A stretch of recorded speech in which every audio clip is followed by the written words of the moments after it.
但这个规则确实，我觉得就是。好，我们先把这个声音变小一点。第一遍听的时候第一遍听的时候怎么？没懂，就是我没有第一时间 get 到，然后我要反过去，然后再看。对，那我们就还回到这个说，就是说这个游戏呢，其实我们还是从我们讲游戏啊，还是从游戏目的开始反过来讲。这个游戏目的呢，最后是要你那个金币，那背包里的金币加上领地上的金币加上领地三者的价值加起来，就评比你有多少的分数。然后如果你们团队是第一名的话，你们团队要加5分。实际上你看了这个总的分数有多少，我们可以算一下。总的分数是每个人手上有3，地上有4，就是7，7，9，63，7，9，63，就平均下来可能就9左右嘛，对吧？就是地上4，手上3，然后加上地之2，所以说这个每个人平均下来价值呢就9，加一块10号地，对吧？所以说每个人大概就9点几的分数。所以说你得了第一名之后，那个第一名的团队要加5分，这个事情就很重要变得，因为平均下来是9，你一旦加了5分之后，基本上就能够比其他这还镜像了，我去，好尴尬。你的那个镜像关没事，好，可以，对，好，我们刚才说到哪儿来着？说到第一这个团队，所以说你会发现，你团队得第一这个事儿真的就还挺重要的，因为你一共就9，然后一共就只有9，也平均下来就只有9点几嘛，对吧？是9点几吧？你算啊。我问一下观众们，大家可以算得到吧？是9点几吧？对吧？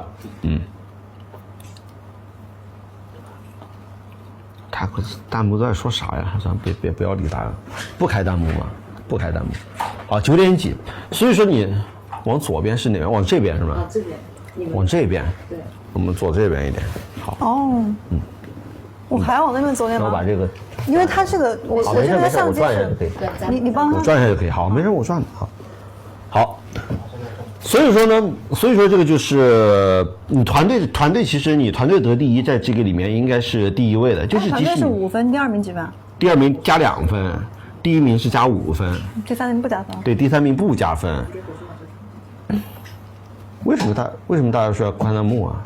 咋了？什么意思？我给你调一下。调什么呀？调中间一点。啊，没事，你就这样子啊，你放那儿是吧？好吧，对，防守是要有损耗嘛，但是损耗比较小，实际上，转过来嘛，对，你转过来就好了。好，就这样，所以说你这里面的话，团队的第一肯定还是比较重要的。然后我们可以看一下这里面就是你的获得金币的几个手段，其实没有几个手段，就是去别人领地上。那去别人领地上呢，有2个手段，一个呢是你去到地上，是你一个人去你就占地了，2个人去，然后你就把那上面的钱就拿1块，对吧？但是呢，你如果占了地呢，其实是有可能被占回去的，对吧？然后你拿的钱呢，就拿到你包里面，就一定是你自己的，所以你一开始的话，你会觉得你是趋向于占地还是去领钱？其实这个时候大家就会想到一个问题啊，就是大家就会想，这个里面到底我是应该要占地呢，还是要拿钱呢？对吧？他如果是说那我问你一个问题，只有我一个人去的话，我是不是也还是可以？你还是可以什么？我可以拿到金币吗？就你只有一个人去，你就这个地就是你的了，金币就都在这个地上。那好，我问你一个问题，就是这个时候你觉得占地和拿钱，不是，或者说你认为这里面最重要的是什么？最重要的是什么？对，一个比较，这里面就什么东西比较重要，在这个里面？钱呢？什么钱比较重要？金币啊，我觉得如果是说我个人的话，我可能更趋向于说先去拿金币吧。对你所以说你是觉得是拿金币更重要，对不对？对。然后当然呢，有朋友可能就觉得，我觉得占了地，因为占了地的话，相当于，咱把那边声音关。如果你占了地的话，相当于你是占了金币，占了地，然后这个地的价值也归你了，地上的金币也归你了，其实还挺多的，但是有可能被占回去，对吧？是。所以说你看两者好像是有利有弊。前期的话，就是这个钱金币拿到手了，就是拿到手了，但是你地拿到手了，不是意味着真正拿到手了呀。对。但实际上，我觉得这个游戏里面最重要的，既不是拿地，也不是拿钱。那是什么？最重要的事情是自己最原先那块地，或者说自己的币，不要被别人占。夺走是吧？这个事情我觉得是比你决定要去占地或者拿钱这个事情都要重要的。我觉得这个里面最重要的一件事情是，如何让自己的地不要被其他人占领走。这个事情在这个游戏里面是最重要的一个事情。好，那所以说我们就可以接着往前一点了啊。所以说就是我自己针对这个事情到底做了什么事儿呢？就是我是找了3个人，你记得我在里面做什么了吗？你不是看了吗？我看了。对，我在里面做了什么？我就记3秒钟。好，我在里面呢是找了3个人，是少帮主，一开始少帮主和那个郭文涛2个人。然后找他们2个人呢，我们做了一个事情，就是我当时提那个方案是我们每个人写3个数。哦，对，我记起来了，就是你不想我去的那3个数。是我想去的3个地。给你。我写出了3个地，然后他们2个人，一个人在里面圈出2个，另外一个人在里面圈出1个，我们3个人呢就都写出了一块我们一会儿会去的地。而我们呢，这个作为代价，我们暴露了有3块地不是我们自己的，因为我写出来3块一定不是我自己的嘛，对吧？然后这样的时候呢，我们去的那3块地一定不是我们3个人的，对吧？那这就保证了我们3个人都不会去到我们3个人互相。不是这个是吧？不，真的就是火树，不是有空格那个，是真的单纯的火树那个。喂，那是为啥？就不知道，大家都很奇怪。我不是，你知道最好笑是什么吗？最好笑是我刷微博的时候看见你发了一个，然后就是那个正能量的那个，你带的那个词条，然后我说跟你有什么关系？你为什么有那个？然后我说什么？为什么会扯到这个呢？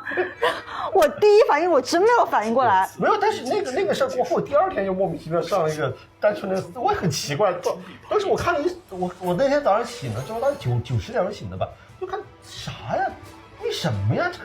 14比13，当时你这个13名就火树2个字是吗？对，进去的人说也不知道在说啥，很奇怪就莫名其妙。笑死！和黄子都让我去选1，因为他们觉得比较保险，所以我现在在1、2、8里面。结果反正就大家都在防守。文涛首先不是28，28里面会有一个是他。他不绑的话，月亮会第1吗？那膝盖愿意帮他们绑刀，当然他们能第1啊。那重要的是膝盖得能帮忙啊，对不对？凯凯这一轮干嘛？他反正就忘了去了。他好像也没地啊，他自己也没地上。被守住了。他有地吗？他有。密神这期确实还挺好的。因为这是密神的那个录蜜桃的时候少有的，我比较愿意在那个上价值环节那个发言的一期，大多数上价值的环节我都你看，大家注意一下蜜桃的那个什么 Plus 版里面，每期不有一个蜜桃主题站吗？基本都没有。他讲了，我就讲1、2句出来，基本都没有。这期我会稍微愿意多说一点点。我就想问一下，就是能不能不要老让这个清华我看看吧，北大岛屿还被别人提出来这是就文涛首先不是28里面会这是蜜桃吗？那其实那个热搜是不知道。对，但是我最多亏1块，就是这是一个最高价。为什么就对啊？为什么呢？对啊。没有价值，它是赢啊。但是我就想。大家说为什么我不愿意在那些上价值发言是吗？我也不知道，可能我就拿到了多2枚金币，不太擅长吧，毕竟是理科生嘛，对不对？你还不太擅长说吗？不太擅长总结这些利益啊、发言什么的，对吧？其实我总结的蛮好的嘛。确实对于这个社会科学呀，没有太多的了解啊，没有什么涉猎，还是一个比较传统的这个工科的这个死宅啊，确实就不太关心这些东西，所以说利益什么的呢，确实也说不出什么来啊。我就想问我真服了，就是能不能不要老让这个清华的和这个北大的凑一块儿，怎么跟人家斗啊？过分！排名第1的太阳部落，每位玩家都可以获得5个金币的奖励。排名第2的又开始浮夸了，大家可以获得2枚金币的奖励。接下来又开始浮夸起来了。最终排名。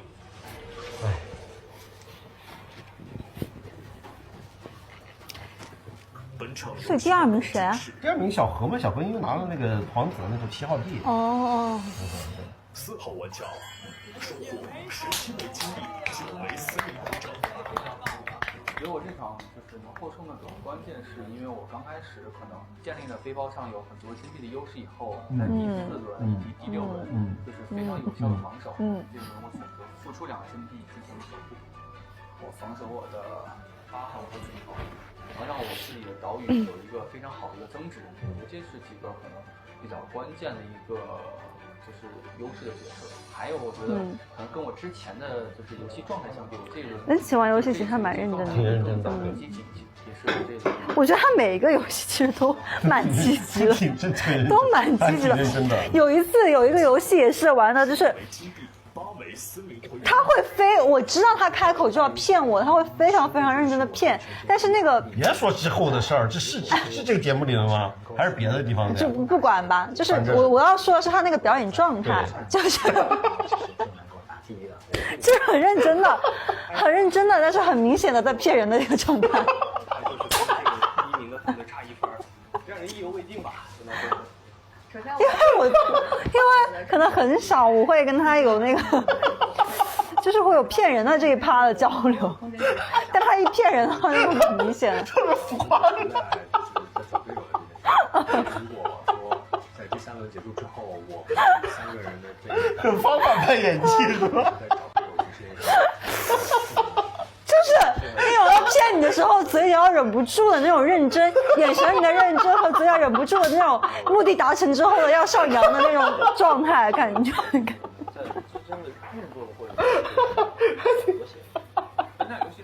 就说人气骗人的时候，很认真，就有一种那种感觉。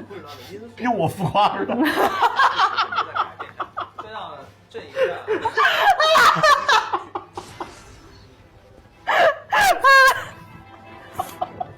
不是，其实你有时候骗人的时候还有模有样的，有模有样说那个，还有模有样的。我不怎么骗人，我都是做这种 inception， 对，就跟一些思想的植入都是做，我不会。你有骗人的时候有的，有不怎么骗人，有，他妈从开始骗到最后。我基本没怎么骗人。我们看看后面，我觉得我感觉我应该没怎么骗人。我们看看后面我们有没有比较明显的骗人的时候吧。我觉得我应该骗人很少。哎呦，笑死了！骗人的真的还挺真。笑死了！谁能受这份委屈呢？哎，你看，要不看看帮主这个表情，我感觉本他这种表情都很有趣。第1波进去的人很多。哦，所以你玩2次这个游戏啊？你看帮主这是第一次玩吗？这是第1局。这第1局的。这个游戏啊，肯定避免不了的这话。来吧！对，这个游戏也是我们看完规则之后呢，就发现这个游戏里面肯定得就是那种明确的骗人。所以希望大家对这种明确的骗人，在这个游戏里面就容忍度稍微高一点。我们也是当时在一开始跟大家说了一下这个。开始玩之前还要讲这个啊？就因为大家在怕急眼吗？怕真的玩？就明确跟你说，就比如说，反正是跟你直接就说一些错误的信息嘛。因为大家其实就不会，大家就这种很明确的骗人其实很少嘛，大家都是一不小心说一些错误的信息啊什么的，都是一些不经意的骗人啊。放屁！你这才睁着眼睛说瞎话吧？你这才是骗人吧？两个师妹站在那儿，这还有个活人。我觉得我这没有怎么说过谎吧？好像你真的是敢说哎！但我不存在，是不是？莫名其妙，一本正经胡说八道，笑死了。还好吧？因为这个水能喝吗？嗯。我们看看下一，我们到后天的时候，大家可以看一看这下一期的那个农场会怎么样。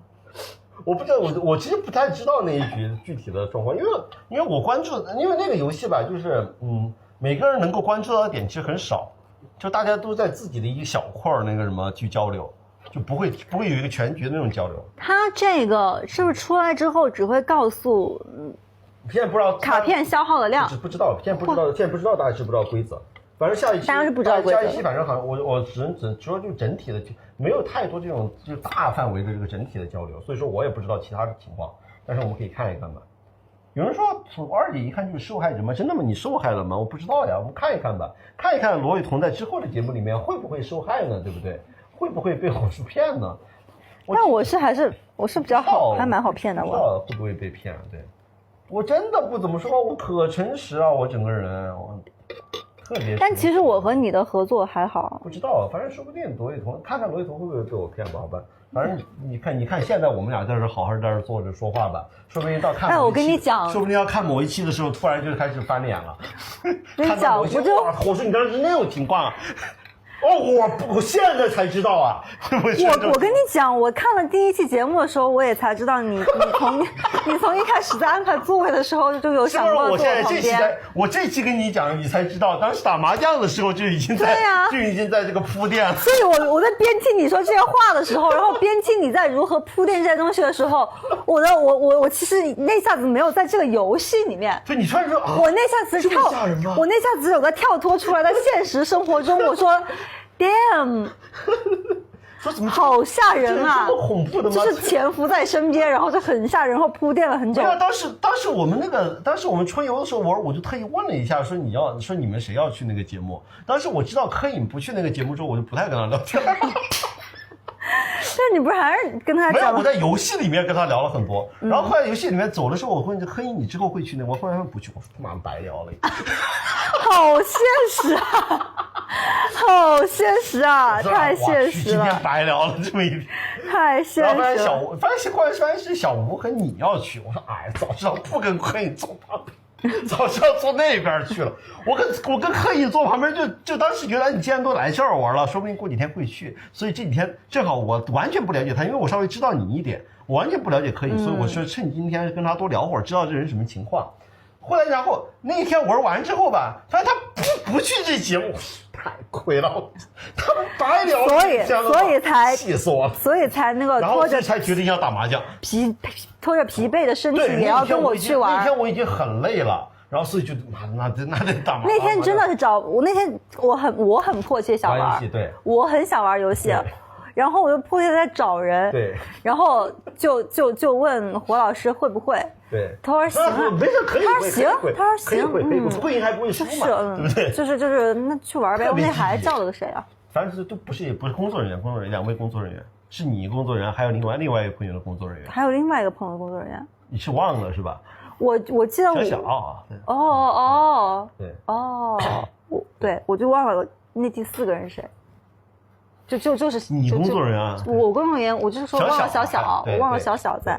对，我刚刚一直在想这个。然后所以说，然后就去打麻将去了嘛，觉得那怎么也得今天这个游戏不能白玩吧。我跟你讲，那天的游戏我还在说，就是我说火老师怎么不在状态？